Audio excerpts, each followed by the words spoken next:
Yeah, he had At the the phone. bottom. Oh, there he is. Okay. Tar, you there? Yeah, True Breeze, what's going on? Yeah, sorry about that. Go ahead, bro. Yeah, I was just sitting here listening, man. I had woke up not too long ago because, I'm doing my own thing over here. I'm trying to stick to a particular type of time frame, and I just happened to get up and I seen that y'all was on. And we was kind of talking about this last time I was on your show. I told you I had like 10 videos on my YouTube that dealt with the historical Jesus was actually Cleopatra's son, Caesarion Ptolemy, and that Flavius Piso and them created the Jesus narrative from what was going on with Cleopatra and them. So if you kind of dig into that, yeah. So if you kind of dig into Cleopatra's story, as a matter of fact, I seen actually drop the link to that video too, bro. But go ahead, keep talking. Go ahead. It's like because I seen Reggie was talking about this, doing a little paper on it, but the writings of Afro Unu that I got all the way from the Bible interpretations that he wrote in the 60s talked about that, as well as the Hyksos. And because you have to have a little knowledge of that and Piso and the antiquity of the Jews and how they tried to move stuff around. As a matter of fact, and it was it's a Caucasian guy. I'm gonna show you which is a good video. I used some of his stuff some months ago. Let me share the page real quick. This particular guy here, let me know when y'all can see it.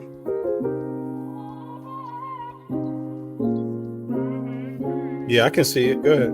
Yeah, this is a video I had ran up on some months ago with Ralph Ellis in the park. And Ralph Ellis had some good information also showing that the Moses that most people are talking about don't line up with the historical evidence, and that actually, and this again, Afro Unu had already stated this in his writings in the 60s that Thutmose the First actually was responsible for pushing the Hyksos Jews out of Kemet, the part that was by the Mediterranean, and pushed them back to Asia. Some of them stopped off into Judea, and then they stayed there until that whole thing came with the Romans and stuff pushing them out of there. So they don't understand that, and they took the Exodus story, because like if you watch this whole video when y'all get a chance, he breaks all that stuff down, because Matheno and also mixing the two times that the Hyksos came into Kemet. The first time, Manito.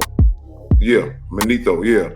And how he's mixing the time when he came back under Akhenaten. And I got some videos I did on Akhenaten as well, that shows that too. And what happened is Mathino. That's how you said Mathino or how you said it again? It's Manito. Okay, Manito is mixing the Thutmose Exodus, as the religious people are claiming it is, which is wasn't that they got kicked out. So he's mixing the Thutmose story with the Akhenaten story, and that it's really two different types of what they're using the term Exodus. So if you watch this video and look at the data that Ralph Ellis has, he magnificently shows you that when they talk about the so-called Jews building the pyramid and all that stuff, that was really Akhenaten's people in that area. What's the name of that place again, Shaka, where Akhenaten was at? It's Tel El Almana. Yeah, today, but in Medunetia it was called Akhenaten. But I just want to say, brother, the pyramids were built circa 2500 BC. So the so-called Hebrews were not even in Egypt. That was way before. But go ahead, brother. Right, of course, and they totally agree. And he was just showing that the area that Almana was, that's the place that Akhenaten was pushed at, because he was trying to rule while his father was still in power, and then he wanted to bring back like an old way of Kemet. And so he got pushed to that area, and that place Almana is actually was him forcing his people to build in the sun and all that stuff. And that's what that was. But the Jewish writers mixed it, and they basically was pimping the story. But that's Akhenaten's folks that was building Armana, and they just mixed that, and then the Jews wrote themselves into that situation and say that that was them, and it wasn't. So when you get into like I said, I got the videos that I did, like 4 videos on Akhenaten and young Pharaoh and all of that. It shows how they had dealings. Akhenaten had some dealings with them. I did a little research and found out that some of the Irish was around that time, and I think the Irish named Ireland after one of Akhenaten's daughters. It's a whole lot of other information that they just keep out. And you know what, Tom? Sorry, you just reminded me of something, because you discuss this all the time. And it's another convo. It's about immigrants, immigration, and America. And that's a political issue, right? Well, this is a political issue, right? Back in that time, the exiling of people, right? It's not just a religious thing, right? It would have to then be viewed as political, especially if you believe it. Yeah, well, just like, sorry, just want to say that quickly. Back to the sister's question, while we're talking about what took place thousands of years ago, we all know that a lot of people have been talking about what's going on in Gaza, and that is because what purportedly or allegedly took place thousands of years ago, and that caused a direct war. Now, you can imagine what will happen if some Hebrews like decide to, take action based on their belief. But I'll leave it there. Right, and again, to add on to what Shaka was saying, people got to equal stand that when Thutmose the first all the way up to the third, because they kept his rule going to keep them out of Kemet as much as they could.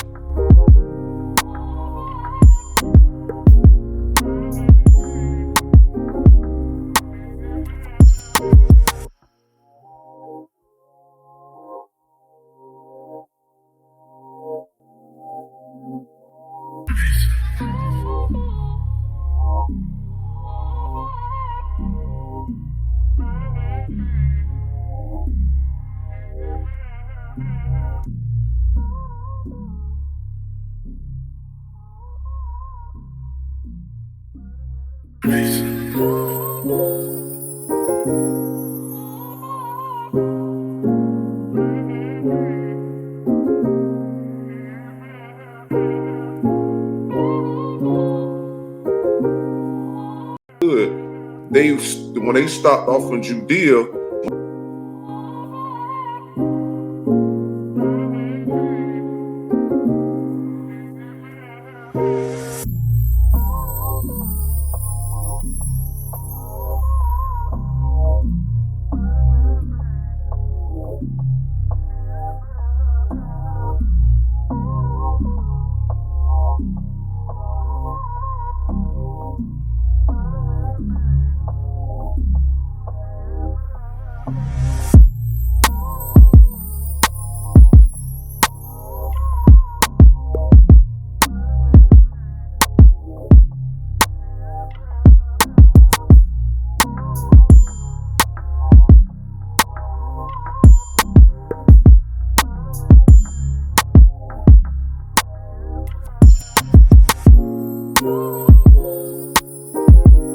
when you count from Judea forward, this is what the Bible and the spell that it used in the editing of the history is making people believe that the Jews were there 3,000 years ago, which is true, but they are not originally from there.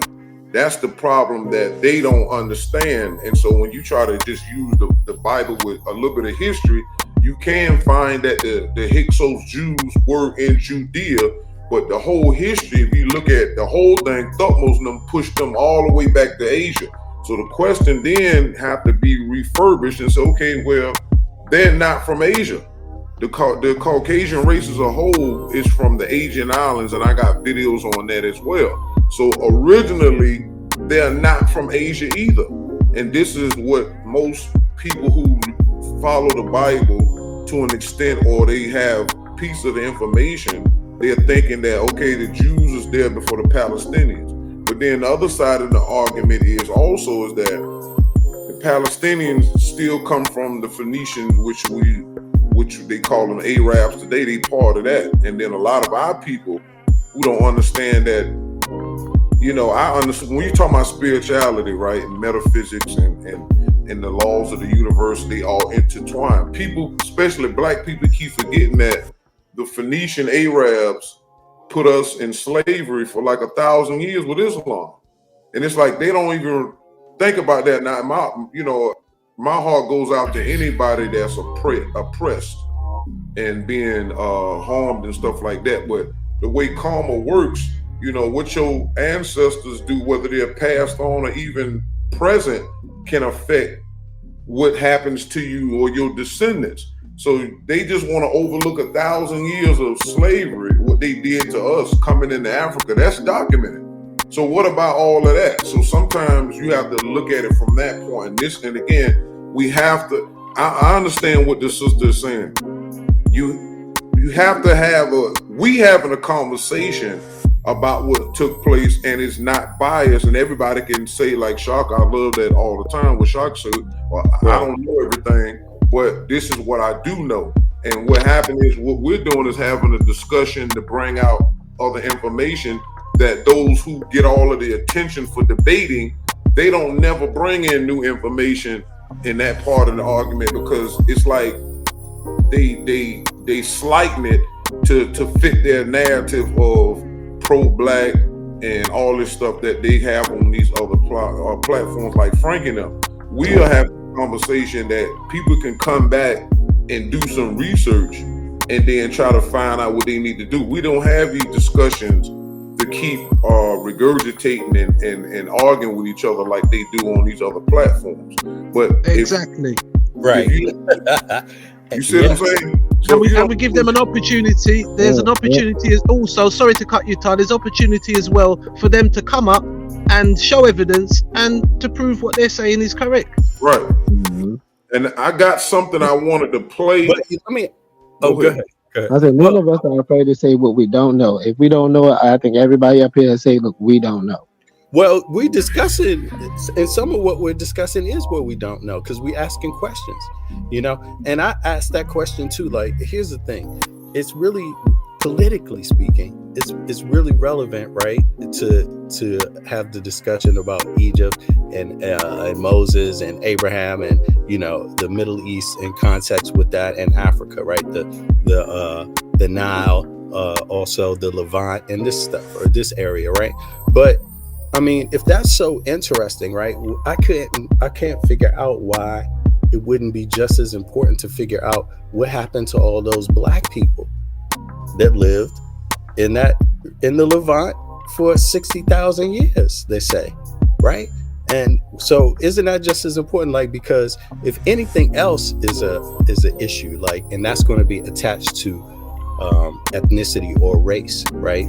Like these religions are, you can hear it every day. This is what they're talking about. The same issue that goes on in Israel, Palestine is about who's really from there, right? Who's the immigrant and who's the indigenous population, right? It's the same conversation. Okay, well, what happened to all the black people that science says lived there? Because we'll never know if it's 60,000 years ago. We'll never know what happened to them because we have no right to. Yeah, And of course, of and if course. we and if But we there's no think record. but if we think about that they were there and that something did happen, that in itself should be a good enough point to establish where we could discuss all the other things become free and fair. You know, it doesn't become so personal then because we already have established the base underline is that black people were there. They've been there. African people have been there in that region prior to these other events, which we call like Kemet, which we call the Abrahamic religions. I mean, according to their own time frames, right? Mm-hmm. So my question is, that's what I'm saying. I don't know, but my question is, that should be our job as a community. Like, what happened to those black people? Because We'll never know, brother. There's no record. No, 60,000 years still ago, know. there's It's no always record. records. Always records. That's why we No, have things. That's why we have Lords of London. We have all kinds of medical history. The things in America are owned by specific groups of people, even the world. But in America, it's more documented, like the Rothschild. They own majority of the colleges, hospitals, major corporations, and banks. So they keep a record. Wells Fargo, they teach you when you go to Wells Fargo.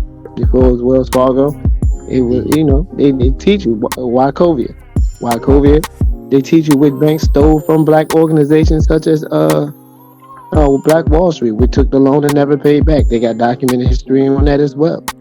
They also have documented history on how much they sold land to the Native Americans and black Frenchmen that were here that was integrated with the Native Americans. They but have I mean, all of but brother Ralph, by record, I mean writing. There's an argument about the oldest writing in the world. Some people would say it's the Medo-Nation. Would say it's the like Sumerian slash. I don't know if I should say Akkadian, but the cuneiform writing.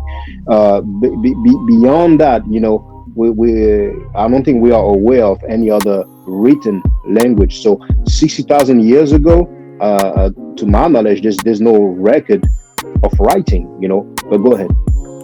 Yeah, but as far as what I'm saying, documented, those things are documented. Those are bills. Those are in our constitutions. Those are in our treaties, which are all. No, I mean 60,000 years ago. As far as 60,000 years ago, well, there probably would never be those type of documents there. It will only be trace of cultural history, and if it doesn't line up with Norway, Nordic history, or I would say traditions, oral Greek record history. If it doesn't line up with that in American, it obviously must line up with people of color.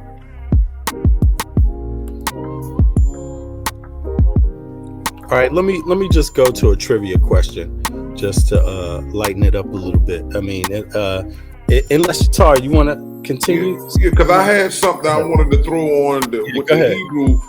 Hebrew thing that y'all were discussing earlier. I just had to find it real quick. It's just a couple of minutes. It's a video that I did.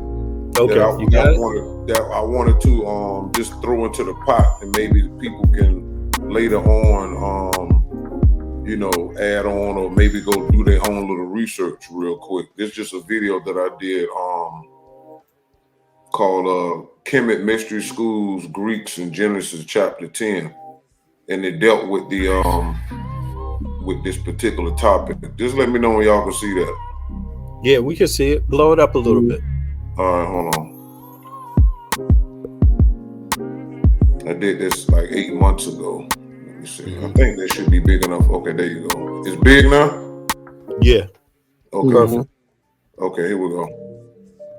All right, you got Japheth, Ham, and Shem. So here you see me, I blocked in Ham and Canaan. As history records that the black Phoenicians called themselves Canaanites, then why is Canaan put as the son of Ham? Canaan should be in place of Ham. This means tampering has been going on.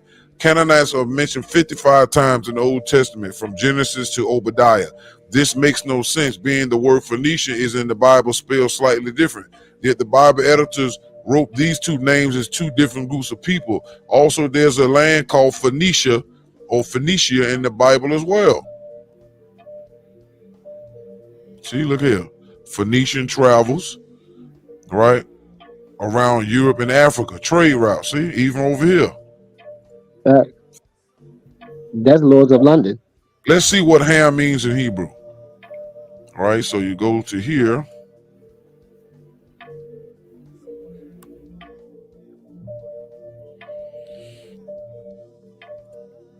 All right, see, Ham is blocked in. The Hebrew number is 2526. It's Cam. And Cam, a son of Noah, also his descendant, also a name for Egyptians. Original word, part of speech, proper name, masculine person, location, Cam or Calm. A son of Noah, also a descendant, also named for Egyptians. It has been discussed in previous videos by Utah Kena Unanupu called Who Were the Hyksos, posted 1/20/2023. And Michael Tessarion, Astrotheology and Noon Science, Part 1, posted 1/14/2023. These videos go into the Phoenician and Hyksos Jews and Caucasians connection in general. We must equal stand that in America that the word black has been used negatively in American culture as well as Caucasian legal systems here and in European law, especially according to Black's Law Dictionary, where black, death, and color are used to state individuals that use these terms are considered human or a live person. This is true in Caucasians law because their ancestors were born without blackness or melanin and therefore could not withstand the light of the sun. Ghost is conscious gas which has less various gases in it than 6-ether. Therefore, ghost is a weaker gas combination than 6-ether, just as 6-ether is weaker than 9-ether. All the original Caucasians Cain had silver or yellow hair, white skin, and blue eyes, but the face now has various degrees of mixture with darker people. Bible Interpretation Explanation, Book 2, number 110 in part, 1968. The sun is life and life is burning. What is life and can it be eternal? A living being gets his life from his parents. The parents of a living being is his personal creator, nature, and nature is impersonal creator. A living being is in the image and likeness of his mother and father. The parents of a living being is his creator by help and laws of nature. A child's life is inherited from his parents and is spontaneous. The father and mother of a child or any living being giving up part of their lives through the sex act, and this is how the child gets his life. The father supplies the blood through the sex act, and the mother supplies the bones and flesh through the gestation period by the laws of nature and its inherent and spontaneous powers. Life is a burning, and all life is a burning, including the life of vegetation. In people, the burning takes place in the lungs and blood. A person inhales oxygen and exhales carbon dioxide. Carbon is residue of burning, that is, carbon is the waste of burnt substances or gases. When oxygen enters the lungs, it reaches the blood, and the acids in the blood ignite the oxygen and burn it, and that burning is life. The burning generates light, natural electricity, and the blood transmits the light to the brain. Then the person is able to think, see, feel, hear, taste, and smell. The burning is spontaneous by nature, and the acid thereof. Bible Interpretation Explanation, Book 2, numbers 42-43, written 1968. When the Caucasian meets someone who does not believe in God, that is ghosts, he calls the person an atheist because there are two kinds of spirits, ghosts and ether. Therefore, if a person is not of ghosts, that is God, he or she must be of ether. Hence, he or she is called atheist by Caucasian. Atheist and etherist have the same original or etymological meaning, not God or not of God, because if one was originally created by ether instead of ghost, that person by nature is not God and not of God. A person originally created by ether can and most likely will become of God and created by God mentally during the cycle of God, the moon cycle, which was the cycle that started 6,000 years ago in the year 4038 BC and ended 1962 February 5th, but we're still in the thrones of it at right now. So remember, the gods that created or extracted the Caucasian out of the Hindus was the moon god Thoth, Tahuti Hermes, the earth god Geb, and ghost god or the underworld god Osiris. So they were created by ghosts. Darker people were created by ether. All right. The beginning letter of ether was a instead of E in ancient times. Amanubi Rakapata is able to distinguish between that which is for Ethiopian and that which is against him and her. Ghost God, the spirit of Caucasian, represent death for Ethiopians and is there and thereby against Ethiopians. Nine ether, the spirit of Ethiopians, represent life, and of course, life and death are opposites, just as Ethiopians and Caucasians are opposites. Moreover, death is an enemy of life, just as the Caucasian is the enemy of the Ethiopian. Bible Interpretation and Explanation, Booklet 2, number 12, written 1968. The Ethiopian got its name from the root word ether, which means burning like life and black like vacuum, the perfect existence, physical and visible like sunshine, the suns themselves, fire, heat, electricity, natural universe, ether, and even life itself, because life is a burning or black like vacuum, and this is why these energies turn persons and things black whenever they come in contact with these powers long enough. Let it be remembered, always let it be known. Introduction to the Nature of Nature, Book 1, page 63 in part. Now that you know what life ether is, you should see why we, the nine orbs ENIAC, calls our nephew Amanubi Rakapata Afro Uno in 1967 to 68 to define the whole black kinky hair race as the Ethiopian race, to scientifically define and separate you from other darker straight-haired or curly-haired humans. Here's more source proof outside of known science about this word Ethiopia and its roots. All right. The name Ethiopian summary, meaning fiery, eye, keen of vision, appearing as fire. Etymology from the verb aitho, to light up or kindle, and the noun ops, eye. Ethiopia, etymology of the name Ethiopia. The name Ethiopia consists of two elements. The final part comes from the familiar Greek word ops, or it is genitively formed, meaning eye. Hence our English word optic and optician. The name Europe means wide-eyed or open-minded, and the genus Cyclops, which means round-eyed and not one-eyed, is popular belief. So it's telling you what the word is meaning, and you understand why Afro Uno used this word. The first part of the name Ethiopia is thought to have derived from the verb aetho, meaning to light up or kindle. This verb is fairly common, but neither it nor the following words are used in the Bible. The related adjectives aethos means shining or blazing, and aethops containing ops, meaning fiery looking or sparkling. The later word is also used metaphorically in the sense of fiery or keen, for instance, by the ancient Greek. All right, so when you start talking about fire and ether in the word Ethiopian, because our ancestors existed when the earth was just new and fresh and the temperature was hella hot. For more information on the temperatures, go back into my videos. You're gonna see two videos called The Temperatures of Nature, that deals with the climate of our planet, which was way hotter at this point. And remember, life is a burning, so the hotter something is, the more life it is. That's why they got people scared religiously of hell, not knowing that fire and burning, you need life and heat and electricity. If there's no heat, there's no life. So stop believing the stuff about people talking about hell. They mixing up ancient religious texts or out-of-date books that was misconstrued on purpose, and also there are underworld things going on under the surface of the ground that would be considered hellish, meaning and scary. You understand? Not in heat. Ethiopia, Latin, Ethiopia from Greek, Ethiopia from Ethiops. The native name is represented by Abyssinia.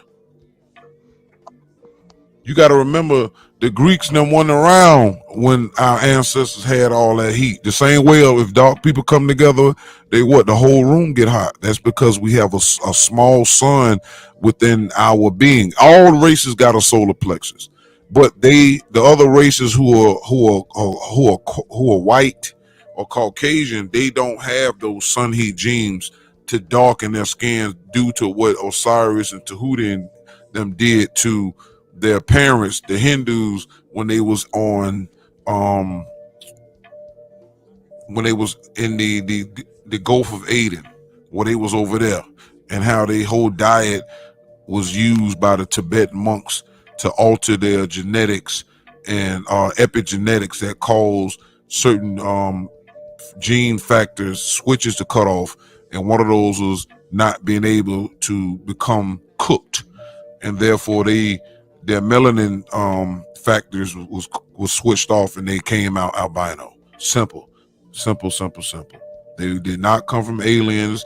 They didn't get genetically modified by ETs. They were genetically modified by Tahuti, which is a spirit from the mental part of the moon, an original god, Osiris, who was not original, who came upon the planet from the sun 6,063 years ago.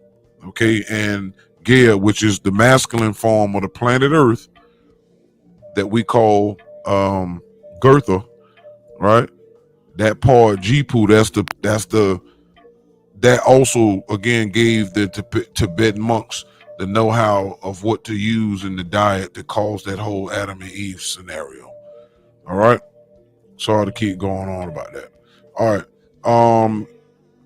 Ethiop, 14th century from late Ethiops. Ethiopian Negro from Greek. Ethiops, long supposed and popular etymology to be from what? Athean, what? To burn. Face. Compare Ethiops. Look. Fiery looking. Later, sunburned. See, remember, they get knowledge that was way gone by the time they came on the scene.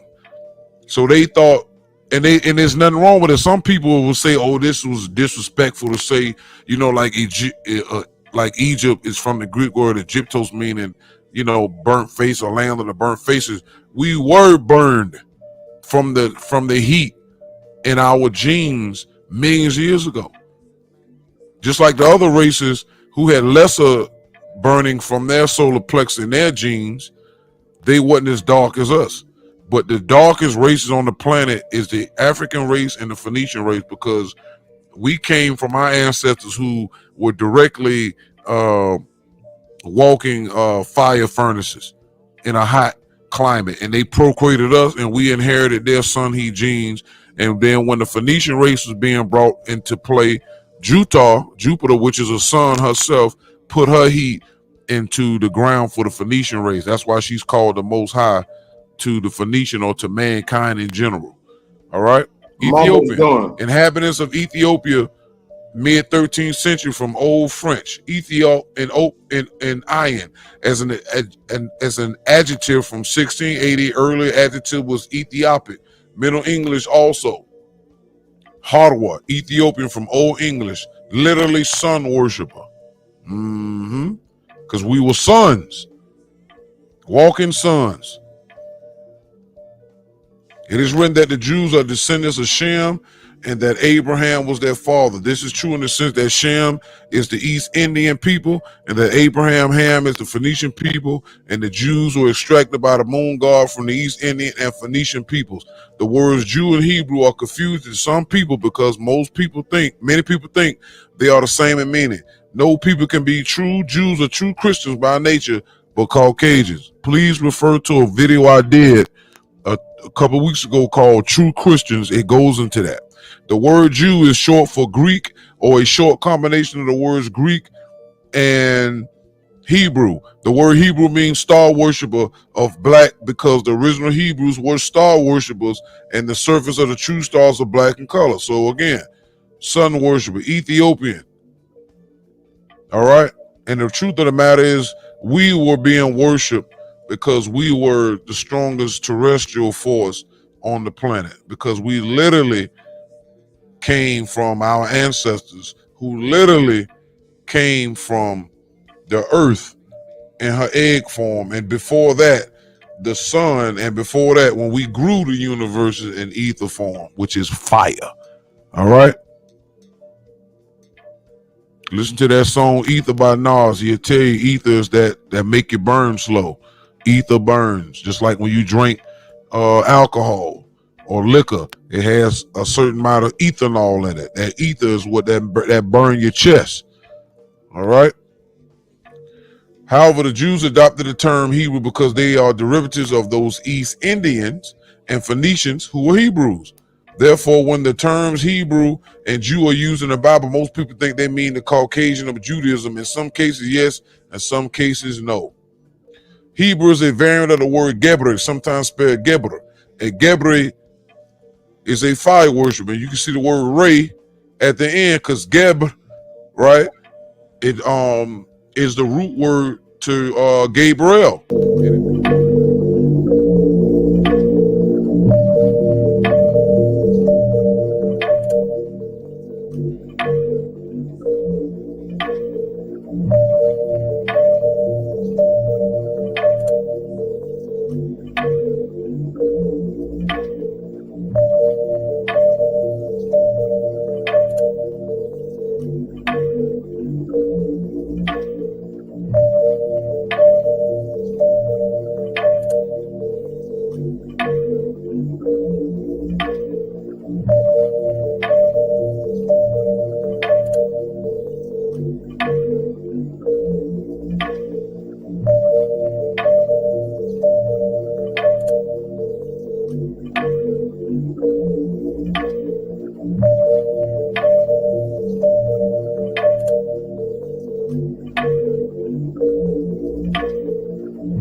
And it means mighty. So if you take the word Gebri, right, you and translate it in English, you get what? Mighty son.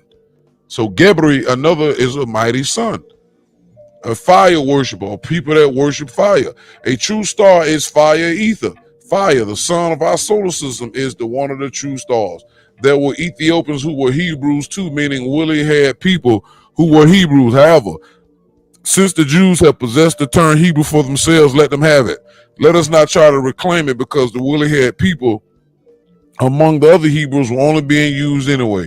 Bible Interpretation Explanation, Book 2, Numbers 20 through 21, written 1968. The Phoenician race has always been closest to the Ethiopian race ever since mankind evolved and Ethiopians became identified with man. Closest of all the races because the Phoenician people represented the sun god for Leviathan, and Ethiopians are the strongest terrestrial sun forces by nature. And this means Phoenicians used to worship Ethiopians long before the Romans, Jews, and other Greeks did. Bible Interpretation Explanation, Book 2, number 80 in part, written 1968. Philosophically, Sabaism is and means true star worship and admiration of the true stars for being the visible creators of the universes, and these stars of the cosmos are the sons of the universe of nature.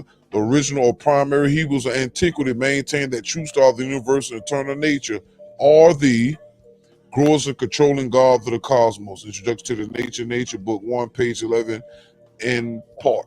And again, this is why, because so I'm gonna stop there right there, just because when we're having this conversation about Hebrew and all that, they mistaken it as people versus it being an action and it connecting to the stars, and like you have to know the words. That's why they made sure they didn't introduce certain words.